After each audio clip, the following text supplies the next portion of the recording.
যে জমিনে শহীদদের রক্ত আছে সেই জমিনে ইনসাফ বিজয় হবে ইনশাআল্লাহ।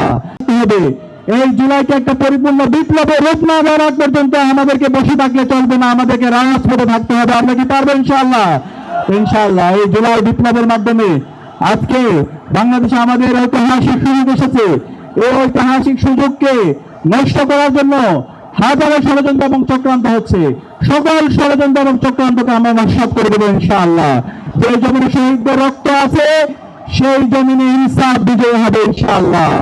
আমরা আশা রাখবো বাংলাদেশের সকল রাজনৈতিক দল, ছাত্র সংগঠন ইনসাফের পক্ষে, বাংলাদেশের ফ্যাসিবাদের বিচারের প্রশ্নে, বিচারের প্রশ্নে এবং একই সাথে এই দিল্লির যারা তাবেদার আছে তাদের বিচারের প্রশ্নে আমরা সবাই ঐক্যবদ্ধ হবে আমাদের লড়াই সংগ্রাম জারি রাখবো ইনশাআল্লাহ।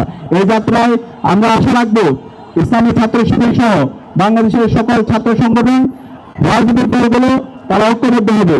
আমাদের কর্মরণী ঠিক করে আমাদেরকে আগাতে হবে। আমরা দেখতে পাচ্ছি বিভিন্ন ধরনের বিভাজন এবং বিভিন্ন ধরনের ষড়যন্ত্র এবং চক্রান্ত হচ্ছে। এখন আমাদের আর বিভাজনে নিজেদের মধ্যে ব্যস্ত রাখলে চলবে না।